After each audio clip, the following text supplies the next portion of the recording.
How do everybody? So we've got quite a fun story here, which seems to be that it's straight out of a Hollywood blockbuster movie. I'll get straight into it. Let's have some reading. I think you're going to love this one. So, France at least 2 dead after armed gang ambushes prison van transporting drug kingpin. I hope you're not disappointed by that title because I thought, wowie. That is exciting. So, a prison van transporting reported drug kingpin Mohammed A was rammed by heavily armed men in masks on Tuesday morning. The men shot dead at least 2 officers before fleeing with the fugitive. That is just absolutely crazy, isn't it? Where I live, we've got the Crown Courts nearby, and we've had some pretty big people being put away in there. And whenever those sorts of sentencing or court cases are happening, you actually see armed police on the rooftops and things along the route. So they do take it very, very seriously, this sort of thing, and it is obviously a big fear when it comes to these sorts of drug crimes, especially when people are from certain parts of the world, especially war-torn parts of the world. They absolutely do not care about using the most insane tactics in order to get their own way. They just have no scruples whatsoever.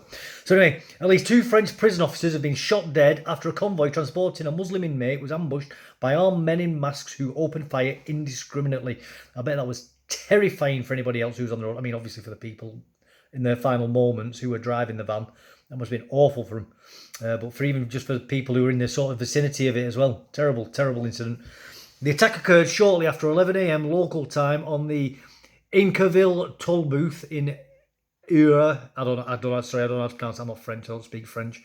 So northwest of Paris. 2 vehicles rammed into the prison van, trapping the vehicle before several men with assault rifles shot at officers, leaving at least 2 dead and several injured. It sounds to me like this could have been a convoy then, if there's multiple officers with the van. Crazy. So it sounds like something straight from a film, doesn't it? This could be like a Steve McQueen movie or something. There are currently conflicting reports in the French media on whether 2 or 3 of the prison officers have died. That's terrible. Just terrible from all. The inmate, named in the French press as 30-year-old Mohammed A, was escorted into one of the vehicles by the men who then fled the scene. So it doesn't sound like they're trying to, the rivals who are trying to execute him or something. It does sound like that he's one of theirs, or he's his men who picked him up. The vehicle used by the gang included a white Audi A5 and a BMW 5 Series, the former of which was discovered torched not far from the crime scene. The escapee had been convicted of burglary but was also indicted for attempted homicide and drug trafficking offences pertaining to a partially burned body found in June 2022 with a bullet in the head. So quite a pleasant individual and a man that you would definitely want to meet in a darkened alley whilst you're on your own. The police source told Le Parisien that Mohammed A was the head of a narcotics network in France. French Justice Minister Éric Dupond-Moretti, I think that's how you pronounce it, said that France was in mourning following the attack. Yeah, so they should be. The people of France should be incredibly angry about this as well. That is not the behaviour of befitting anybody really of a civilised society. It's totally disgusting. He confirmed that at least 2 men were dead. One of them leaves a wife and 2 children and were to celebrate their 21st birthday in 2 days. That's just tragic. The other leaves a woman 5 months pregnant, parents, and of course friends. He said that's just 2 families absolutely shattered by this. And this, in my opinion, this is why we need the death penalty back in the UK. For things like this, for people like this, there is absolutely no forgiveness for that, in my opinion.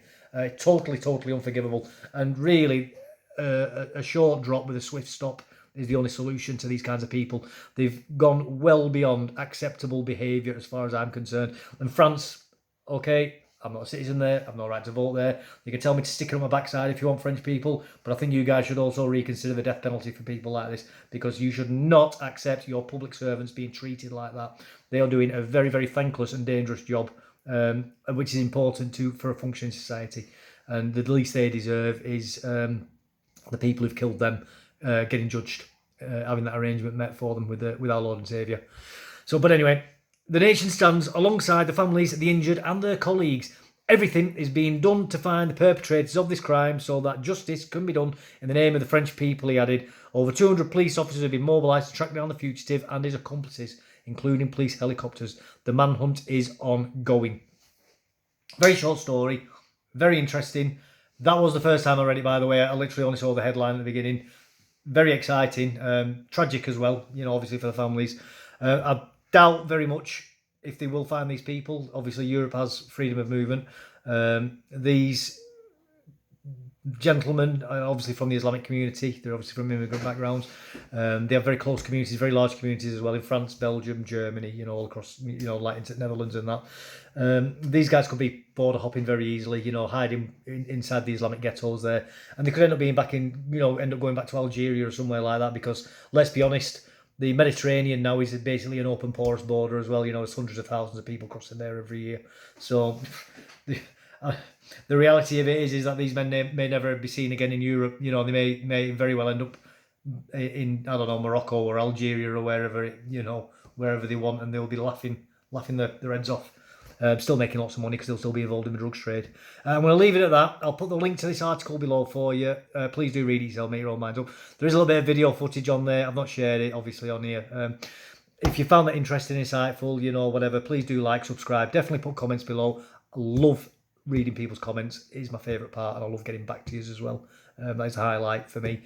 And even if you don't agree with me, I'm not a closed book. If you've got different opinions to me, please put them down there. I love being challenged, and I'm willing to change my mind. If you've got a strong enough argument, I am more than happy to change my mind. But on that bombshell, I'm going to leave it there. Thank you and goodbye.